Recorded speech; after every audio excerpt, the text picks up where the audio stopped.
Eskom says it plans to extend the lifespan of the Koeberg Nuclear Power Plant in Cape Town by 20 years and fully comply with the safety regulations under the South African law. The process is expected to start next month, but a group of energy activists say Eskom has not held proper public consultation regarding the extension of Koeberg's lifespan and that it hasn't addressed safety concerns. However, Eskom spokesperson Sikonathi Mantshantsha says the National Nuclear Regulator has approved their plans and will be working closely with Eskom through the process. The Koeberg Alert Alliance and the Southern African Faith Communities Environment Institute are protesting against Eskom's plans. For more on this, from our SABC News reporter, Mariska Botha, we cross live to Bloubergstrand in Cape Town. Mariska, very windy where you are. What are the protesters saying? Good morning to you. Yes, it is very windy here, but there could be worse places to attend to a news gathering today. We are exactly on the 16-kilometer exclusion line because behind me, right behind me, around that peninsula, around that bend, is where the Koeberg Nuclear Power Plant is situated. And the protesters have gathered here to make exactly that point that you were talking about. They say there's not proper consultation, there's no transparency in the way Eskom is going about in handling South Africa's only nuclear power plant. We have one of the groups of protesters, spokesperson here, Wendy Picure. She's of the Ubuntu Rural Women's Organization. Let's speak to her a little bit. There's a lot of different groupings here. Wendy is one of those groupings. Wendy, thank you so very much for joining us. As the Ubuntu Rural Women's Organization, why have you come to participate in this protest? We are against the expansion of the Koeberg plant. I mean, we say that government should go ahead with the initial plan to decommission the plant. And that's what we are pushing for here, that they should decommission the plant. We don't want government to invest any more in toxic energy sources, which is not good for the environment. It's not good for the people of this country. It costs us billions of rand, and even for the expansion, it's going to cost a lot of money.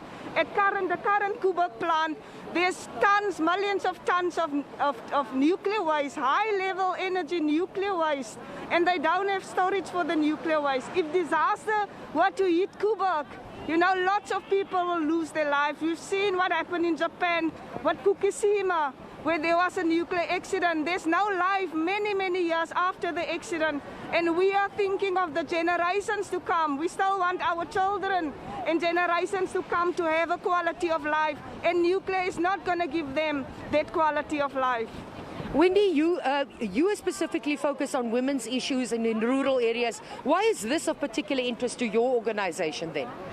We've been doing some work in the Atlantis community, which is a rural community where there's very little economic opportunities for the community. So, you know, as women, and these plants are not giving the women the opportunities for economic empowerment and for them to improve their livelihoods. We've seen the poverty levels in Atlantis, we've seen the unemployment levels and no opportunities in Atlantis. So we are saying government must invest in renewable energies, God-given sun and earth, to create the opportunities for women, the income for women, and the resources that's well needed for a community like Atlantis and like-minded communities around the Koeberg plant.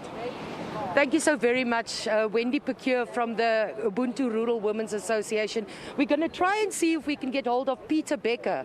He's one of the main organizers of this event, who was talking to us a little bit earlier about their concerns, saying that they feel that the power plant is not safe, or there isn't enough transparency from Eskom's side to talk to people, to explain to them what's going on. And as you said there, the response from Eskom was that the Nuclear Energy Regulator has given them the go-ahead to continue with the process and the work to extend the lifespan of the nuclear energy plant. It's the only one in South Africa.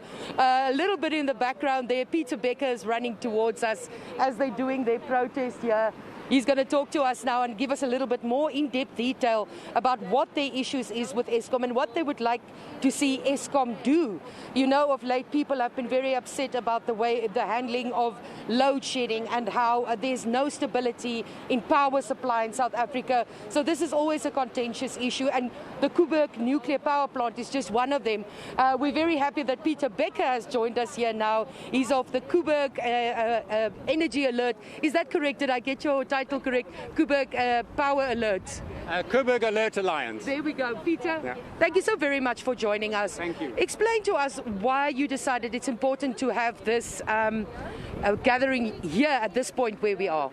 Well, this happens to be exactly 16 kilometers from the nuclear power station, and that's the line between the evacuation zones. So this side, you're within 16 Ks. There's an evacuation plan to get people out within 16 hours, but not this side. So we're trying to highlight that situation and also get people aware of the fact that there is an evacuation plan. Oh, out of breath, sorry, I've just run up the beach.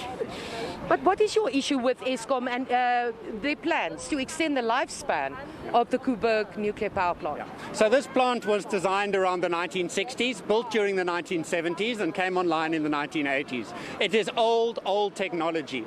Every time there's been a major nuclear disaster, new safety features have become mandatory for nuclear plants. Those were not part of the design of Koeberg. So it is not as safe as modern plants. Secondly, it's far too close to Cape Town. From the plant to the foreshore, it's 28 kilometers. These days, no nuclear plant would be allowed to be built so close to this densely populated area. So that's a problem. It's basically a dinosaur from the 1970s, built by the apartheid government, and its design life came to an end. It comes to an end in 2024. That means every engineer who worked on it designed the parts to last up till 2024. And what we're saying is that that's enough already. Let the plant run to its lifetime and shut it down as planned. But now what we hear is that Eskom is going to start work in January next year, that's a few weeks' time, in order to extend the life of the plant. And that is exactly the time we're in load shedding crunch. Just yesterday, Eskom threatened to take 16,000 megawatts of capacity offline because of the emission standards and so on. So why do we now take this plant down in order to keep it running after 2024? We need it in 2022, we need it in 2023. Load shedding is an incredible cost to the country and hardship for the people of the country. And we don't need it after 2024, because by that time, that's two years or more from now, Eskom firstly would have completed repairs to many of its other plants, and we won't be in the capacity crunch we are in now. Perhaps they would have installed the sulfur filters on those other plants and they can come back online. And also, new renewable plants are going to come online. We know that they can take 6 months to 2 years to complete the construction of one of those. So we don't need it after 2024. We do need it in 2022. But Eskom is shutting it down in 2022 so that it can run after 2024. And you also say there's no transparency from Eskom's side as to what exactly is happening, because they've got the go-ahead to do the work to continue its lifespan. Yeah, well, I'm not sure what that means that they've got the go-ahead. So they will need formal permission from the nuclear regulator. That permission has not been granted. And what is happening is Eskom has announced they're starting some work there in January, and that's without any consultation of the public. And we believe this is not purely an engineering issue. It's not just to be decided by engineers. It's a moral, it's an ethical issue, it's a, transgenerational issue, and that means it's a moral decision that the community must make as a whole. Faith leaders have joined us today. They are the voice of many communities, but we don't believe that it's right that Eskom starts this work without consulting the public. Never mind that, the cost, because they've announced where there have been different estimates, 11 billion, 14 billion, 20 billion, we're not sure. The latest report in the Daily Maverick was 20 billion. But of course, Eskom, shall we say, it's not unknown for Eskom to go over budget. So the chance of it being 20 billion are quite small. So our question is this the best way to spend 20 billion plus in 2022 while causing load shedding, which shouldn't be necessary, or extra load shedding that shouldn't be necessary? In one of your statements, there's also safety concerns about what the power plant is and the extension of its lifespan. Yeah. So if you try and think back to a car that was built in the 1970s, old Volkswagen Bug that I used to drive around in when I was at university many decades ago. That is not safe by modern standards. So if you try to make that plant safe, you'd have to add airbags, anti-skid braking, seat belts in the back seat, all these things as a metaphor. And those things are not present in this plant. And that means that we are taking a risk that's unnecessary. Some people say, but don't we need the power of Koeberg? It's important to note it's 3.5% of national nominal capacity. And that percentage is going to fall as more power plants are built and we carry on with expansion of power in the country. So it's this tiny benefit, and compare that 1.8 that it produces compared to the 16 that Eskom is saying they're going to take offline. It's a drop in the ocean, and it comes with a unique set of risks. If there's an accident at Medupi, they blow up a generator because they didn't follow safety procedures. There's a fire at Kendal, the conveyor belt breaks here. This happens, that happens. It's bad, but it's not as bad by a long shot what would happen if there's a problem at that plant over there. Because that means possibly activating the evacuation plan. That means tourism in this area is dead. It also means tourism in Cape Town is dead, because people aren't going to, when they book a trip, say, is it outside the 16? Oh, it's fine. That's the end of tourism in this country, in this city. And it also will affect agricultural production. No one wants to buy cheese or wine from the Western Cape. The impact is so unimaginable. And even though the risk is relatively low of that happening, although with all the stuff happening at Eskom, I'm not sure how low that risk is anymore. But even if the risk is low, the consequences are so huge, we need to ask ourselves, is this worth the risk? And is it okay for Eskom to make this decision alone? And lastly, if you could speak to Eskom directly now, what would you say to them? I would say, please, look to the future, which we all know is renewable energy. This 20 billion rand is going to be a complete waste of money in the long term.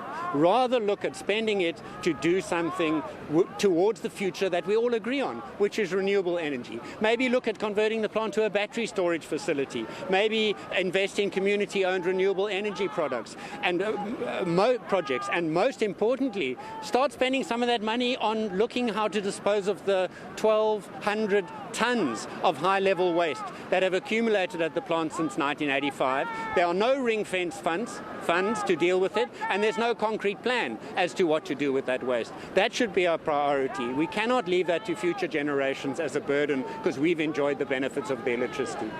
Thank you very much. Peter Becker joining us here this morning, very passionately speaking about the issues of Koeberg and the concerns that this particular group have about the extension of the lifespan of the only nuclear power plant in South Africa, saying it's a bad idea.